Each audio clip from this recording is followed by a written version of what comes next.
Sheriff's office, why don't you come out and talk to me with your hands empty? If you're a sheriff, I'll blow your head off. Shots fired, shots fired. You okay? Meet the unsung heroes who risk everything to save those in uniform. From Seattle to New York, we'll explore astonishing stories of courage and quick thinking, like the neighbor who shielded a wounded cop from further harm after a gunman struck. Everyday heroes who refuse to stand idly by, leaping into action to protect those who protect us all. Today, we're discussing several remarkable cases like this, where Good Samaritans made all the difference in the line of duty. February 10th, 2022, Maple Falls, Washington. 911 calls report a belligerent resident, Joel Burke Young, shooting a shotgun and making threats. The situation escalates, with Young threatening officers and neighbors fighting back. Shots fired. Brutal scene. We'll examine the shocking footage and events leading up to this violent confrontation. Sheriff's office, why don't you come out and talk to me with your hands empty? If you're a sheriff, I'll blow your head off. Shots fired, shots fired. You okay? The suspect's dangerous behavior and refusal to follow instructions escalate the situation, putting everyone at risk. Neighbors report a history of threats, including a reckless endangerment incident where he fired a gun into the air, putting children in harm's way. Today, he threatened to kill anyone who calls the cops, prompting neighbors to arm themselves in self-defense. Tell these people to put the goddamn smoke down, take a ride on the wild side. Hit it. Shotgun is in our backyard. Slug the plug. Okay. So, I mean, that's when I saw the plug land in our backyard. Told us if we call the cops, he was going to kill us. And the first He time said we that had, today? today, he said, call the cops and I'll kill you. And we said, fine, we'll go get our guns and we're calling the cops. To you guys, To us. today. We told him to stop shooting. We have Okay. kids outside. Told us to go ourselves. Chaos erupts as the suspect opens fire, hitting both deputies. Neighbors spring into action, defending their community and helping the wounded officers to safety. Amidst the chaos, they call for medics and scramble to provide first aid. One deputy is hit in the head and losing vision, while the other is also injured. As law enforcement arrive, the shooter remains at large, leaving everyone wondering what's next. Ow! Fuck! Shots fired, shots fired. You okay? Ow! Fuck! Cindy! Shots fired! I'm hit! 7-4 walking. Sit down. Sit down, Bob. Hey, give me the air. Shots fired. We have 2 officers hit in the head. Both deputies are shot, hit in the forehead. They identify the suspect as the guy in the house at 3031. As they're loaded into an ambulance, tactical units prepare to apprehend the suspect. The Whatcom County Sheriff's Office descends upon the home, with officers surrounding the property and planning a strategic approach to arrest the suspect, who's wanted for attempted murder. We can all ride in one ambulance. Yeah, we're going to. We only have one here. So who shot you? The guy at the house. What's his name? I don't know. 3031. Yeah. Evan's gonna load you guys up, okay? Okay, Put your rifle down. I want to load you up and go, okay? With white trim. Just load him up and go. All right, I'll take a look at the map. How far up are we from here? Be safe. We think the guy's still in the house just in case he's for ordered. attempted murder. Gotcha. ×2. Where'd James go? Hey, Triplet. We're gonna take 2 and go around King Valley that way. The tactical team surrounds the suspect's house, and at 6 p.m. the suspect emerges, downplaying the situation. Officers order him to surrender and lie on his belly. The suspect is arrested, and his Miranda rights are read as the situation is brought under control. Get on your face! Hands out! Hands out! I got the house. Hands out to your side, all the way! Jaron, out of the turret! You guys are really making a big scene out of it. Keep your taser on him. He's got a body cam. I do. I don't have it. focused on him? Yeah. What, is your car the only one over here? What's your name? Joel. Joel what? Joel who? Young. Joel Gum? Young. You're on body cam. Audio and video recording. It's all good. Audio and video recording. Yeah. Did I have that in my pocket? Or All right, did you find it's it? 6:05 It's all p.m. good. Just listen. Right here. I'm listening. Okay, so you have the right to remain silent. Anything you say can be used against you in a court of law. Yep. You have the right at this time to talk to a lawyer and have Wow. them present with you while you're being questioned. Yeah. Do you understand each of these rights I've explained to you? Sure, sure. Okay, thank you. Neighbors return fire, helping Deputy Bone and shooting past the suspect. They're hailed as heroes, with one using a shotgun and another a rifle. The suspect, Joel Burke Young, is later arrested and charged with attempted murder. Despite being injured with birdshot, deputies Ryan Rathbun and Jason Thompson recover and are awarded the State Medal of Honor. Young pleads not guilty and faces multiple felony charges. The neighbors returned fire. What's that? No, they did. Oh, they did? What's that? The neighbors returned fire. Oh, the neighbors. Neighbors. Those neighbors right there, when Bone got hit, they came up to get Bone, and they returned fire. Oh. One of them with a shotgun, and the other one with a rifle, shot at the guy here. And they grabbed Bone and brought him back. Gotcha. Well, good. And I didn't know who those guys were, but they were great. Sit down, please. I'm trying. I have no shoes on. So I'm standing on rocks, okay? You can shoot me if you want. I'm not going to cause you any problems.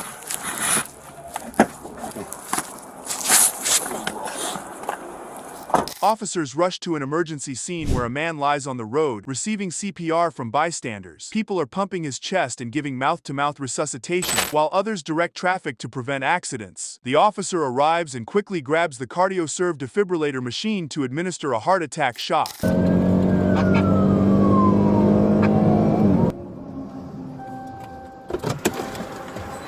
Keep doing compressions. I'm gonna get an AED.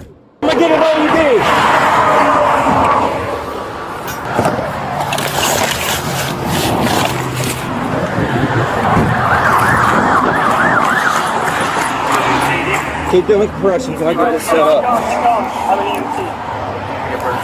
The officer quickly checks the patient's pulse and finds one. They proceed to analyze the heart rhythm and prepare to deliver a shock. After ensuring everyone is clear, the shock is delivered, and it's safe to touch the patient again. The officer then removes the CPR device and replaces it with a new one, positioning it on the patient's chest. The CPR cycle continues, with the officer pressing the device in a steady rhythm, calling for rescue assistance.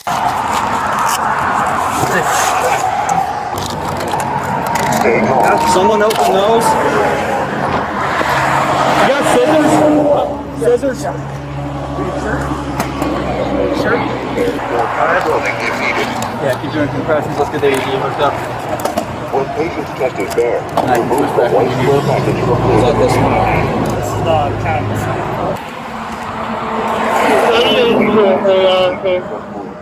Put this around the chest. I do have a pulse, yep. Got lost on either of the two locations as shown on pad. I continue rescue pulse, but we got a pulse. Next, peel second white pad from the blue plastic. Anybody have Firmly place the second pad on the an ambu Do or a not mask? touch the patient. Do not touch the patient. Shock will be delivered in 3, 3, 2, 1. Everyone clear. Shock delivered. It is now safe to touch the patient. Remove bleeding. Place CPR device on center of patient's chest between nipples. Get 30 and I'll do the 2. Let me know when you get to 30. The officer warns everyone not to touch the patient as the machine prepares to deliver a shock. However, the shock seems to have little effect, and bystanders try to help the patient breathe by pressing on his chest. Just then, EMS arrives on the scene, taking over the situation.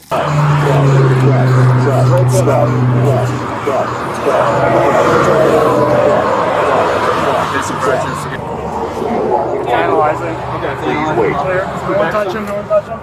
Do not touch the patient. Shock advised. Do not touch the patient. Shock will be delivered in 3, 2, 1. Shock delivered. Rhythm check. It is now safe to touch the patient. Use compressions. Press, You want to get compressions? I'll go first. press.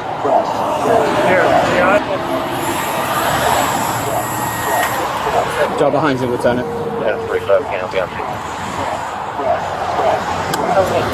As the crowd helps EMS load Whitesell onto a stretcher and into the van, the police officer and EMS express their gratitude to the bystanders for their assistance. Later, the family reports that Whitesell is back home and recovering, and he himself expresses heartfelt thanks to everyone who helped him in his time of need. I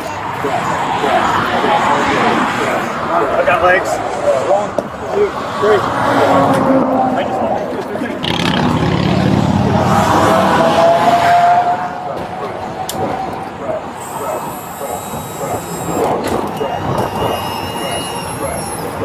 They're going to keep the 18. That's fine.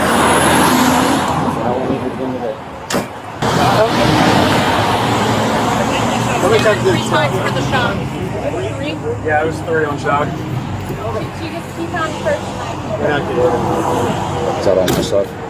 Thank you, everybody, for your help. A child cries for help as their mother has a seizure and their car ends up in a pond. An officer races to the scene, jumping into the water to rescue her. The tense moment is caught on body camera. The officer later says, "God put me in the right place at the right time." What's going on? She's having a fever. She's sunk. She's in the water. A child runs for help after his mother has a seizure and their car ends up in a pond. Look out, buddy. Look out. It's all caught on body camera, and I talked to the officer who sprang into action to save that woman's life. God just put me in the right place at the right time. Officer Chuck Cobb races to a pond in West Orange, Texas, where a car has veered into the water with a woman inside. He rushes into the water to rescue her, but the car door is locked. Cobb uses a window punch to break the glass and attempts to free the woman. As the car sinks deeper, bystanders assist, and one man pulls the woman out. Cobb performs chest compressions as the woman's children watch, and EMTs arrive to take over. Come on. Is she in there? Is somebody in there? Look out, buddy. Look out.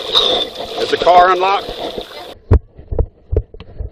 Here, I got a punch. Here.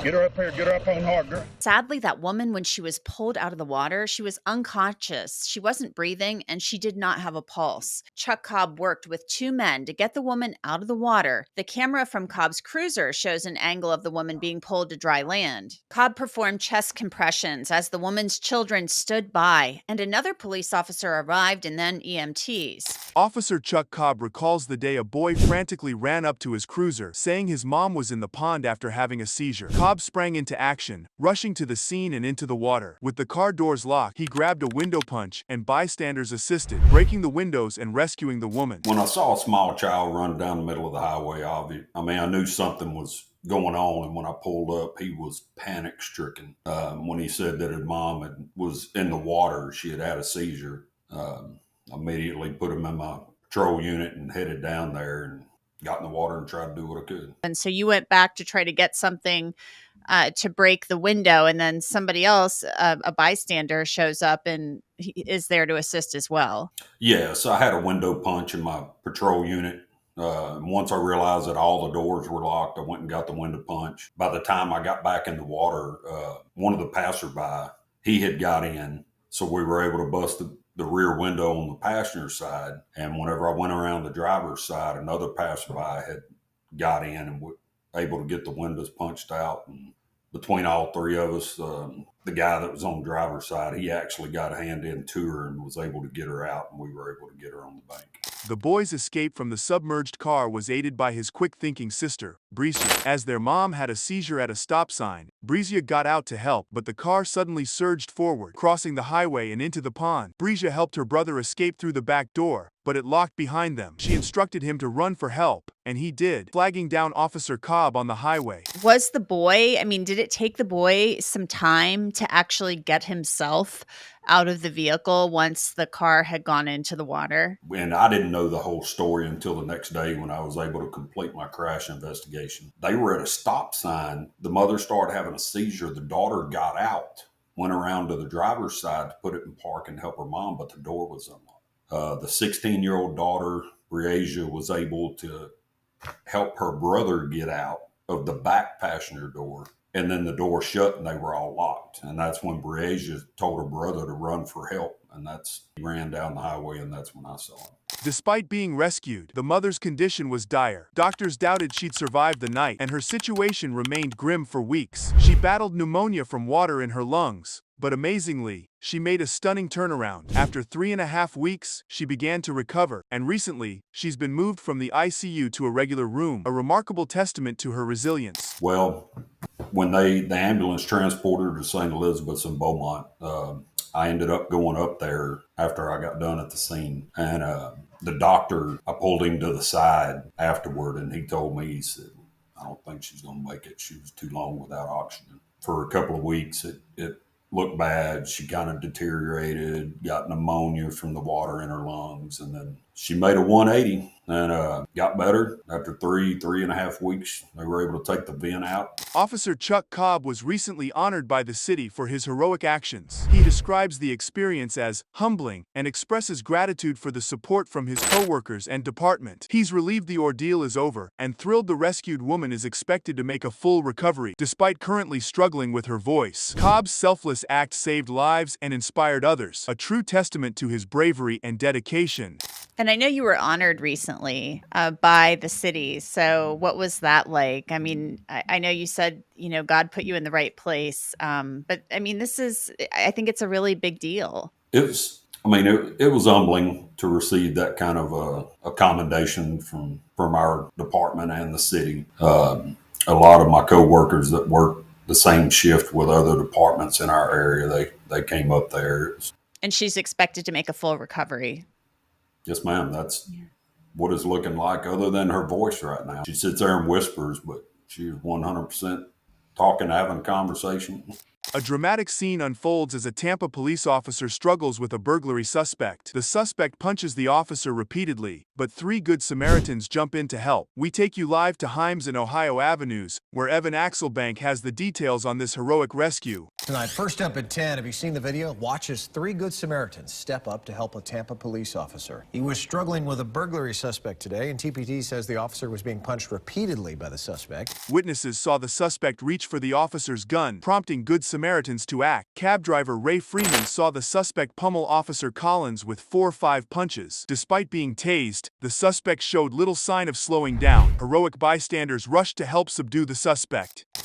Cell phone video shows the sidewalk struggle. I thought to myself, he get that officer gun, he's gonna kill him. 3 good Samaritans who pulled over at Himes and Ohio as Officer Michael Collins grappled with suspect Louis Villa. He started swinging at the officer. He hit the officer 4 or 5 times, and at that point I saw the officer go down. Freeman says that Villa was barely slowed by a taser and that his punches made the officer woozy. Video shows Good Samaritans Dolores Lyle, Ray Freeman, and another man pinning down a suspect, helping Officer Michael Collins secure handcuffs. Freeman thought, "We're gonna save this officer's life." The suspect, Villa, is charged with battery after punching Freeman and Officer Collins, who initially approached him as a suspect in a nearby burglary. I came and I yoked him, grabbed him by the neck, and threw him down, and I helped him. Then some other people came. The 3rd man in a ball cap helps Officer Michael Collins. This guy was pretty strong. Villa is charged with battery on the officer and battery on Freeman, who says he was punched several times.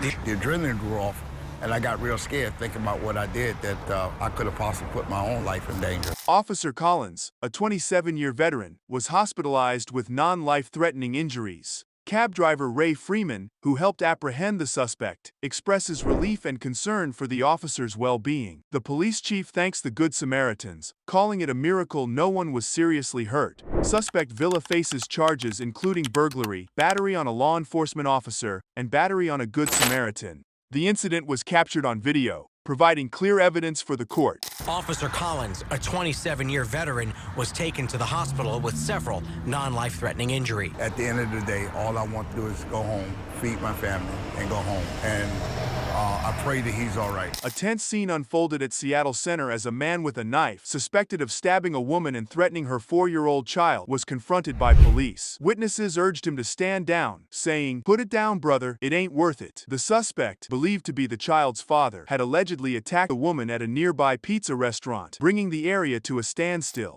Jesus Christ put his life on the line for you, man. Put it down, brother. 2 men, Put it down. one with a gun, It ain't worth it. brought life to a halt at Seattle Center this afternoon. Get on the ground. Put down the knife. Police say the man on the right, armed with a knife, had just stabbed a woman at the nearby Mod Pizza. God loves you, man. She had a 4-year-old with her. Investigators believe that suspect is the child's father. Man with gun drawn. An armed bystander holds a knife-wielding suspect at gunpoint, keeping him until police arrive. The suspect taunts, asking to be shot. The standoff lasts minutes, moving through Seattle Center. Police eventually pepper spray and disarm the suspect. And this armed man on the left is keeping the suspect here until police can arrive, backing away slowly with the gun pointed low. That standoff lasted minutes. I was kind of scared because it was right directly behind me, and I just kind of got out of the way. There was a lot of people, yeah. Eventually, the suspect is pepper sprayed. Get the knife, grab the knife. But the standoff continues. A woman lies critical in Harborview Hospital with multiple stab wounds. The suspect allegedly attacked her, claiming she took away his children and left him with no reason to live. Witnesses describe a chaotic scene, with the victim stabbed in the neck. The shocking incident has left Seattle Center in disbelief, fearing for the safety of those involved. Investigators say the female victim is in critical condition and was taken to Harborview with multiple stab wounds. He said that she took away his kid, and he has no reason to live. She stabbed her in the neck. It looked pretty serious. I mean, it was just kind of crazy because that stuff doesn't usually happen in Seattle Center. Yeah, it was kind of scary, I guess. Officers arrive and arrest the suspect, tasing him to ensure a safe capture. Thankfully, the armed bystander didn't fire a shot, preventing a potentially tragic outcome in the busy park. And when officers arrive, the man was tased and arrested. That bystander with a gun didn't fire a shot.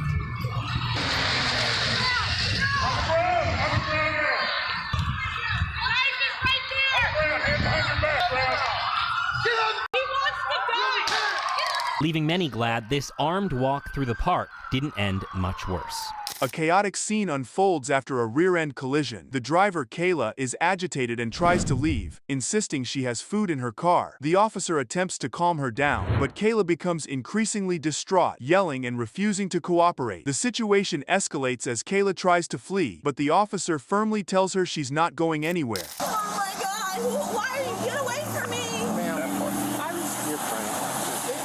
From what I gathered is she rear-ended him because he was sitting at a light that was green, and then I'm trying to talk to her and just calm her down, and she's like, Officer, I have to go!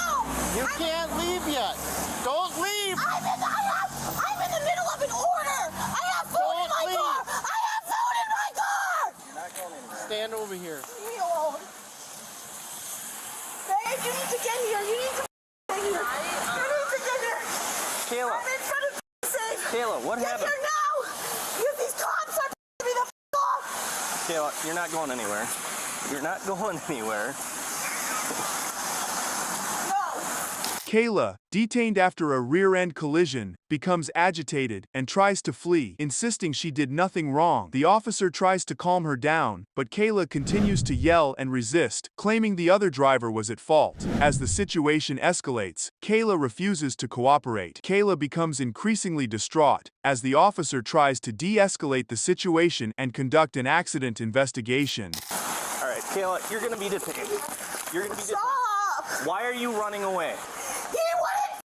Hey. There was a green light. There's an accident. Why are you yelling? Why are you freaking out? Because I'm in the middle of work. Okay, well, you're not going anywhere. I'm not going Chris, anywhere. Get over here. I'm not going anywhere. Well, you keep running around. Sit down. My car is. Are you safe at the start? No. You're not getting in the vehicle. I'm not. Not getting in the Can you start it? No, please. Okay, I'm sorry. I'm sorry. Okay? I'm sorry. Please. Stop. Please get here, please. The cops are trying to arrest me. Kayla, we're not here to arrest you. This could be solved very. I didn't do anything. I didn't do anything. I didn't do anything. Out of the street. I didn't do anything wrong. Kayla erupts in a frenzy of anger, screaming and blaming the other driver for the accident. Despite the officer's attempts to calm her down, she refuses to listen, flipping them off and shouting obscenities. She steps into the road, ignoring the officer's firm commands to get out of the way. As the situation intensifies, Kayla continues to unleash her fury, screaming at the officers to leave her alone and get away from the scene. This car is perfectly fine now. Kayla, it's okay. Oh my God. It's okay. It doesn't matter. My car is ruined. My car is ruined. Oh, why are you laughing? I'm not. Are you okay? Are you okay? Oh my God. Your radiator's not. Shut up! You should be able to drive it. But you're not leaving. We just gotta get some pictures. No. No. Well, there's no damage to his, it doesn't seem like. There's just damage to yours. Yeah, I know. Great. Funny. Great. Get away from me. Kayla, get out of the street. No. Get out of the road. No. Get out of the road. Leave me alone. Get out of the road. Leave me alone. I'm not gonna leave. Get the out of my face. You keep yelling? Leave me alone. Listen. As another officer arrives on the scene, Kayla's agitation persists. Despite their efforts to calm her and obtain her information, she responds with defiance, flipping them off and refusing to cooperate. She repeatedly exclaims, "I don't believe it. The light was green. The other driver didn't move. It's his fault. It's unfair." The officer decides to issue a citation, to which Kayla retorts, "Issue me, I don't care." Her rebellious demeanor unwavering. Leave me alone. Leave me alone. I'm not doing No, anything. you're not going on the road. I'm not. You're not going to go on the road. This is insane. This is insane. I can't believe it. You have what you need for an accident report? Yeah, we have what we need from the gentleman. Okay, do you want to tell us what happened? No. The light was green and he didn't go. Okay. Officer Berg will create accident report. You want the case number? Okay. You have her current information? You have insurance? I'm not giving you anything. Do you have insurance? I'm not giving you anything. All right, well, we'll just give her a citation. Report. Okay, give me a citation. I don't care. Okay. Kayla disputes the citation, insisting she has insurance, but can't produce the card. When pressed for details, she becomes agitated, blaming the officers for not understanding. She admits her bald tires contributed to the accident, but continues to argue, insulting the officers and calling them stupid. The officer firmly tells her they won't engage in name-calling and cites her for no insurance, bringing the confrontational exchange to a close.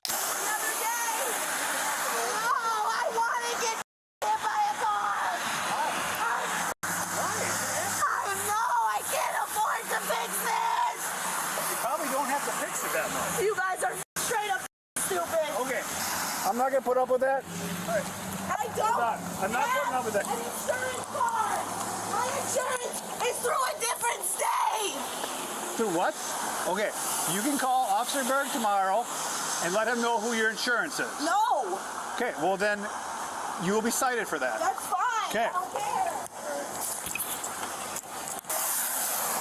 So she rear-ended the car. Yep. So bad ticket and then no insurance. Yeah. Okay. Yeah. Easy enough. My goodness.